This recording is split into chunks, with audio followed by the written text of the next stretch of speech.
Boa tarde, pessoal. Eu sou o professor Rosiel e vou estar falando para vocês hoje do procedimento de verificação dos sinais vitais. Para começar o nosso vídeo, vocês vão ter que assistir o vídeo anterior para poder entender como que a gente higieniza todo o material que a gente vai utilizar aqui. Então, este vídeo que eu vou apresentar para vocês agora é o procedimento em si. Então, assista o vídeo anterior para você entender como que eu preparei o apoio de braço, a mesinha e os instrumentos que são utilizados para verificar os sinais vitais. Ok?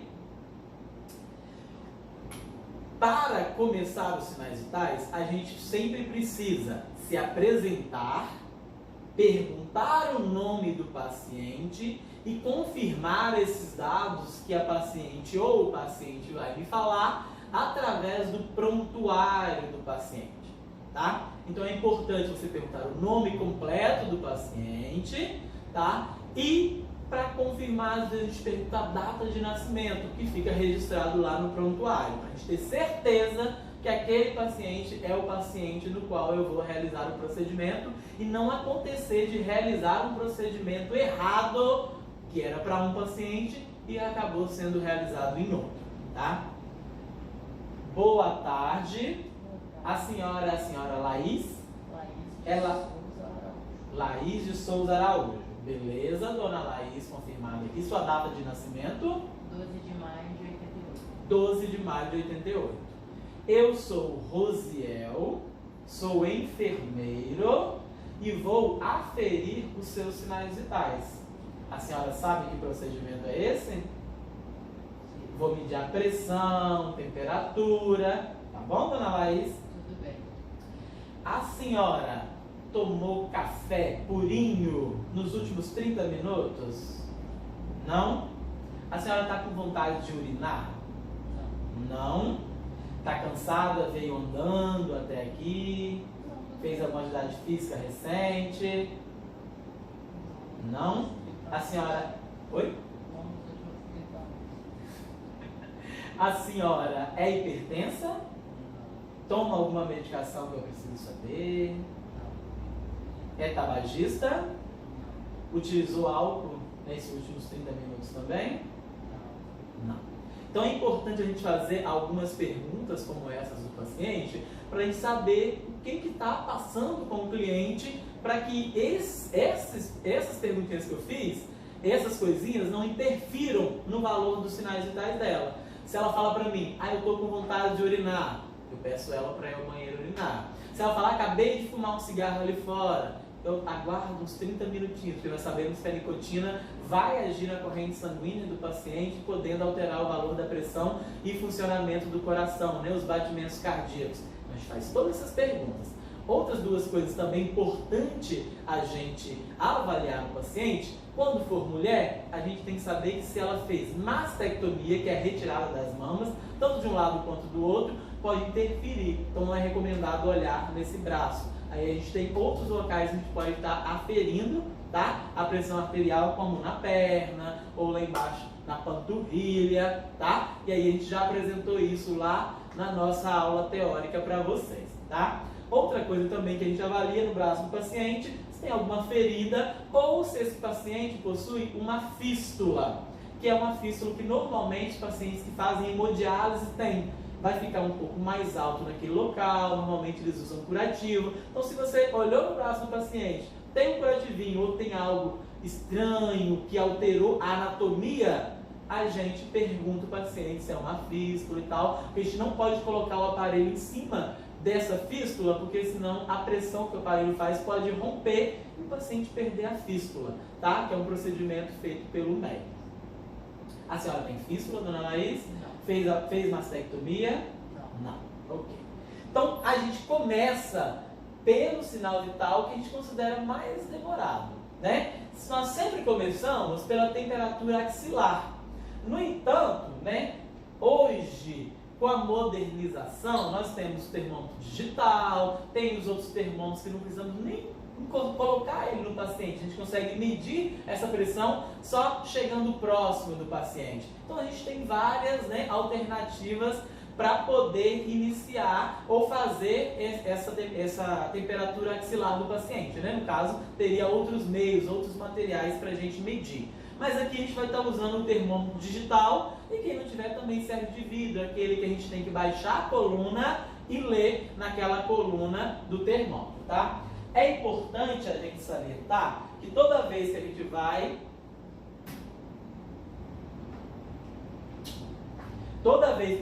utilizar o material, eu já fiz a limpeza, mas a gente limpa novamente. Então vem aqui, ó, limpa o termômetro sempre do corpo para o bulbo, que é a pontinha do termômetro, tá?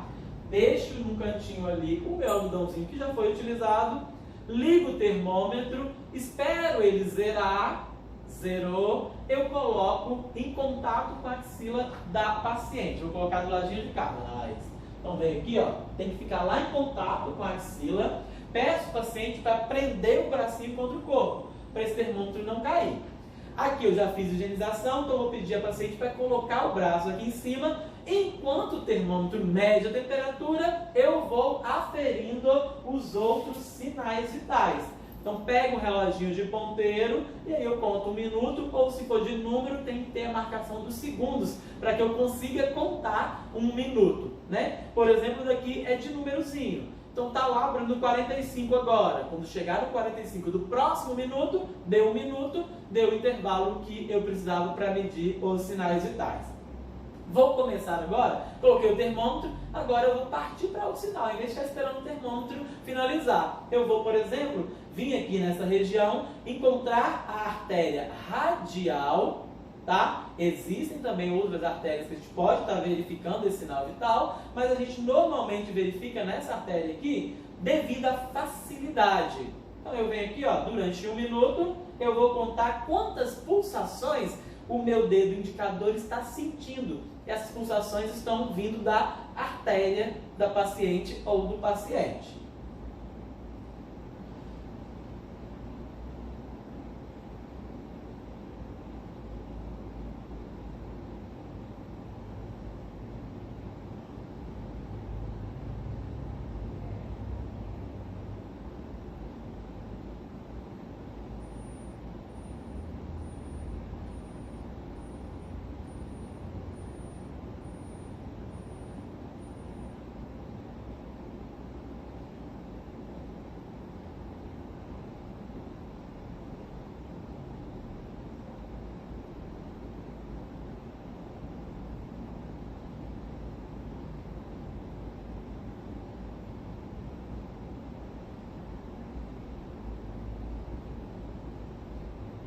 Após esse 1 minuto, eu guardo o valorzinho aqui do sinal vital. Sem que a paciente saiba, eu mudo, deixo o meu dedinho aqui, ó, e apenas mudo o que eu estou fazendo.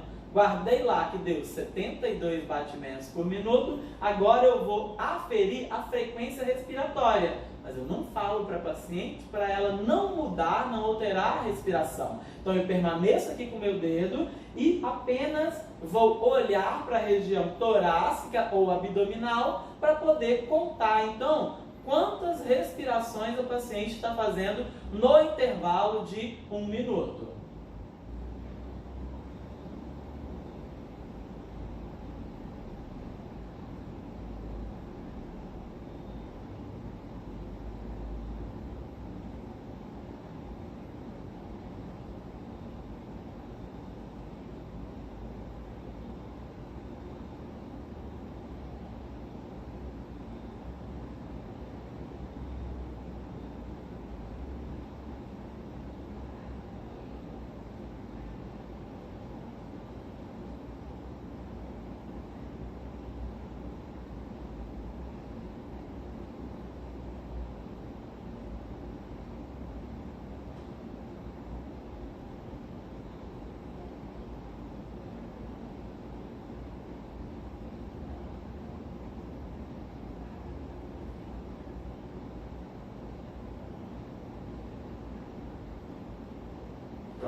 Aqui a minha paciente sabia, né, que eu estava verificando a respiração dela, então é normal essa respiração dar um pouquinho alterada, porque ela acaba controlando um pouquinho mais.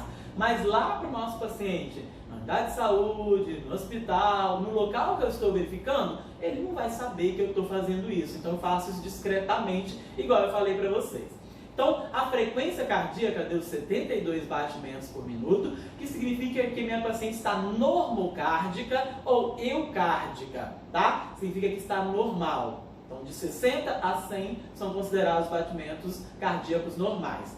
A frequência respiratória deu 24 respirações por minuto. Está um pouquinho acima do que nós consideramos normal, porque ela sabia, ela estava controlando. Então, aqui na nossa aulinha, ela deu uma taquipneia. Não é grave, porque nós sabemos, né, que ela está bem, está estável, e ela está aqui apenas como voluntária de paciente para a gente fazer essa aula, tá? Então ela deu taquicárdica, mas nós sabemos que a literatura diz que os valores da respiração até 20 é considerado, então, normal, tá? Eu já escutei durante o procedimento que eu estava fazendo, o termômetro fazendo o sinal de que ele já verificou a temperatura. E se fosse termômetro de vidro, eu ainda estaria marcando o tempo, ele teria passado 2 minutos, eu ainda teria mais 3 minutos para esperar o termômetro de vidro, porque ele é necessário ficar na axila do paciente cerca de 5 a 7 minutos. Então aqui, como já apitou, a gente vai retirar e vai olhar aqui a temperatura dela. A temperatura dela deu 36,8, tá? Então também significa que ela não está com febre. Então a gente classifica essa temperatura como eutérmica ou normotérmica.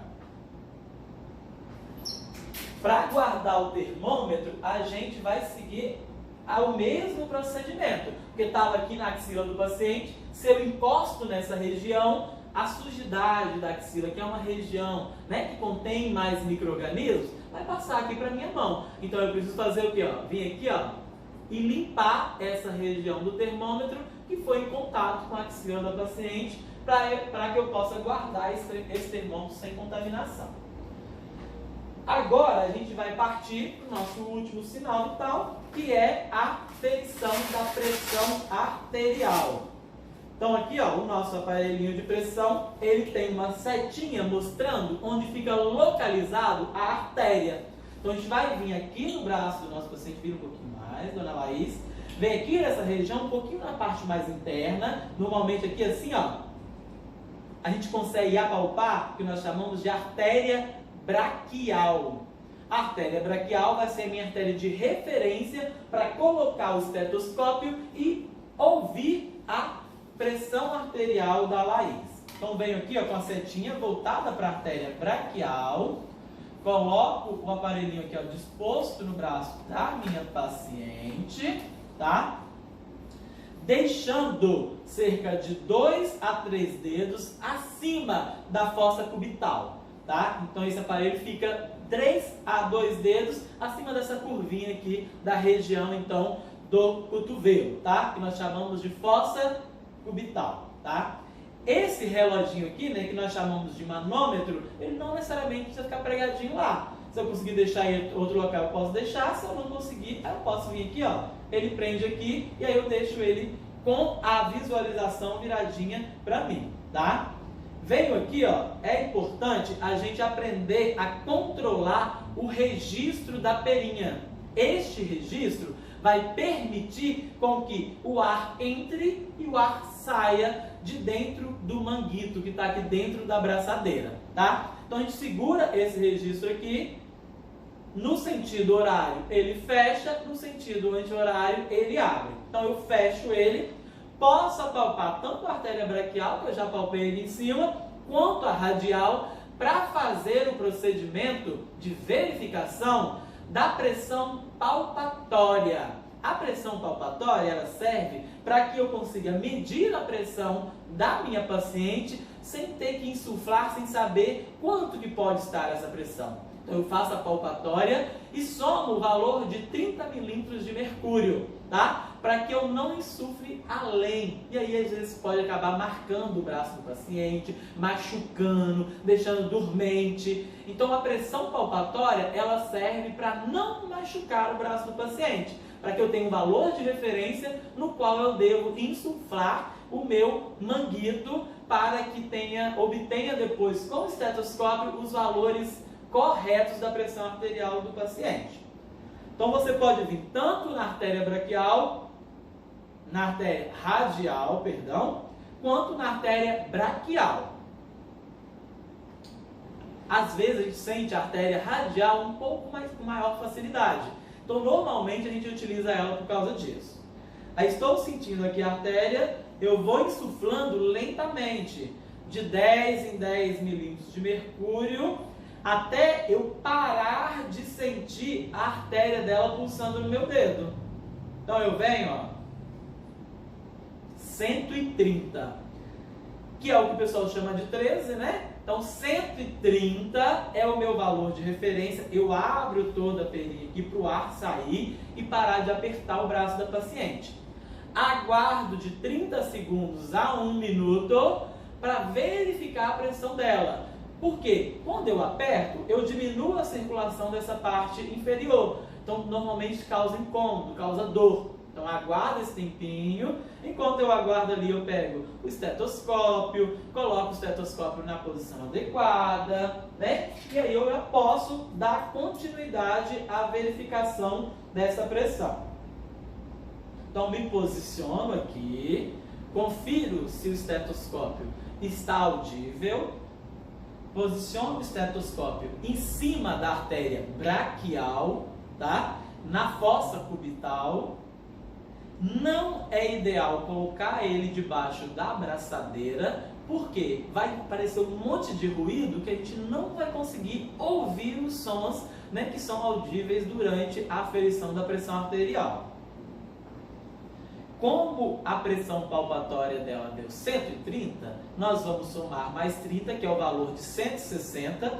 Então aqui no manômetro eu vou insuflar até 160, vou abrir o registro lentamente e vou ficar atento aqui no estetoscópio para poder eu conseguir ouvir os sons de Korotchkov, que são os sons que dizem para mim o valor da máxima e o valor da mínima, ou seja, da sístole e da diástole. Insuflo rapidamente até 160 e abro o registro devagarzinho. O ponteiro do manômetro começou a descer e aí eu fico atento nesses sons. Ouvi o primeiro tum, eu guardo o local desse primeiro tum. Foi lá no 120. E aí os tums continuam. Tum, tum. Nesse momento, você também consegue perceber que o ponteirinho vibra um pouco mais. Chegando no 80, não estou ouvindo mais nada. Então, eu abro mais um pouquinho, vejo se tem mais algum tum. Não tem nenhum tum, eu abro todo o registro da perinha. E aí eu ouvi o meu primeiro tum no 120, que significa que é a pressão sistólica, a pressão máxima. E o último tum eu ouvi no 80, que significa que é a pressão diastólica, a pressão mínima. Retiro o aparelho de pressão do braço da minha paciente. Se esse valor da pressão estivesse muito alto, tipo 200 por 120, 200 por 100, a gente evita falar isso bruscamente para o paciente, porque deixa ele mais ansioso, mais nervoso, e aí a tendência é essa pressão se elevar. Mas o paciente tem direito de saber que ele está com a pressão alta, que ele está hipertenso e vai ter que ser medicado. Muitas das vezes a gente fala para ele, ó, aguarda um pouquinho que eu vou conversar com o enfermeiro, com o médico, e a gente volta para confirmar e conferir essa pressão do senhor, tá? E aí agora eu falo para minha paciente os valores dos sinais dela, né? No caso eu já falei todos aqui altos, vocês já entenderam, a pressão deu 120 por 80, que significa que está normotensa, tá? Se tivesse elevada, a gente chamaria de hipertensa, ou se tivesse baixa, nós chamaríamos de hipotensa, tá? Então ela está normotensa. Eu posso finalizar o procedimento com a minha paciente, me despeço dela, boa tarde, viu, dona Laís, e me coloco à disposição. Se a senhora precisar de alguma coisa, eu estarei aqui no posto de enfermagem, a senhora pode me procurar. Obrigado, gente.